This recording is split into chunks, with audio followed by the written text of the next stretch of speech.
Olá, caros amigos e amigas deste canal. Neste vídeo, vamos tratar de um tema um tanto quanto polêmico e que sofreu recentes alterações dos tribunais superiores. Trata-se justamente da possibilidade da aplicação de um regime de bens diverso do da separação obrigatória de bens para pessoas maiores de 70 anos.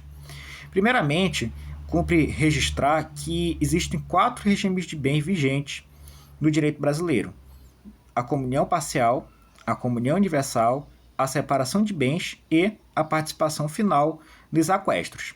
Analisando especificamente o regime da separação de bens, nós vamos ver que ele se subdivide em dois, que é o regime da separação obrigatória de bens e o regime da separação convencional de bens. Pois bem, qual é a diferença entre eles?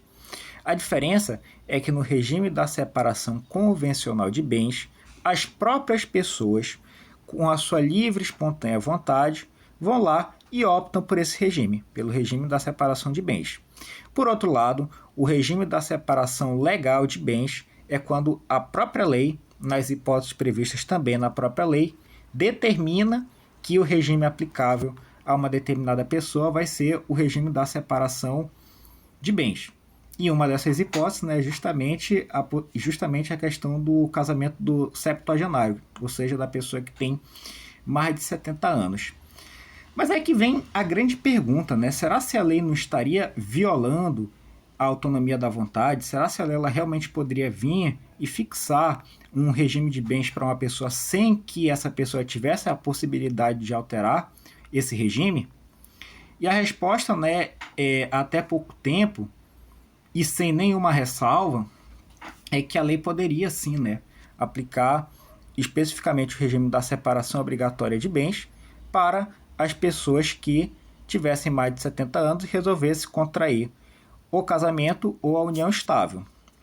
Porém, o Supremo Tribunal Federal, em uma decisão recente, presente lá no informativo 1122, entendeu, né, que se alguém com mais de 70 anos decidir se casar ou começar uma união estável, será automaticamente aplicado o regime da separação obrigatória de bens, conforme estipulado lá no Código Civil, né?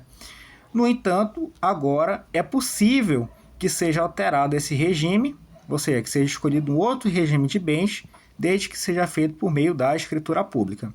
Então, qual foi a tese que foi firmada pelo Supremo nesse julgado? A tese firmada foi a seguinte: nos casamentos e uniões estáveis envolvendo pessoa maior de 70 anos, o regime de separação obrigatória de bens previsto no artigo 1641, inciso 2 do Código Civil, pode ser afastado, por expressa manifestação de vontade das partes, mediante a escritura pública. E aí, né, é importante também registrar que o Supremo, ele, nesse mesmo julgado, né, entendeu que se não houvesse essa possibilidade de a pessoa ela vir a escolher um outro regime, né, além do fixado pela lei, se estaria violando dois princípios. Primeiro, o princípio da dignidade da pessoa humana e, segundamente, o princípio da isonomia. E aí surgem, né, em decorrência desse julgamento, algumas perguntas interessantes.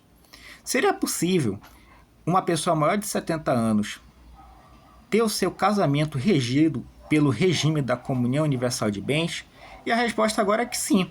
Desde que ele, por meio de uma escritura pública, vá lá e afaste o regime da separação obrigatória de bens, nada impede que ele escolha o regime da comunhão universal, como também o da comunhão parcial, como também o da participação final nos aquestros.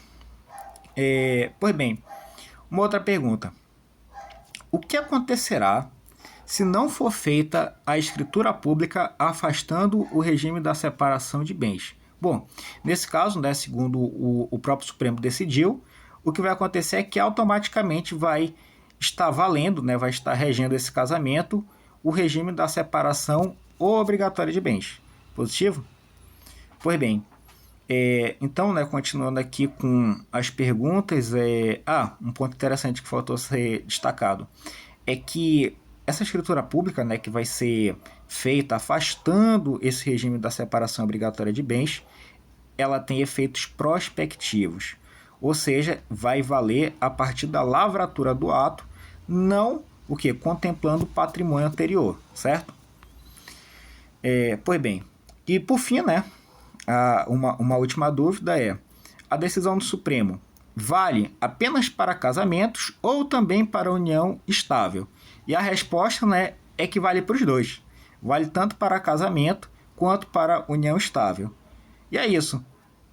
Agradeço, espero ter ajudado. Não esqueça de deixar o seu like e deixe feedback aí nos comentários. Até o próximo vídeo. Valeu, tchau, tchau.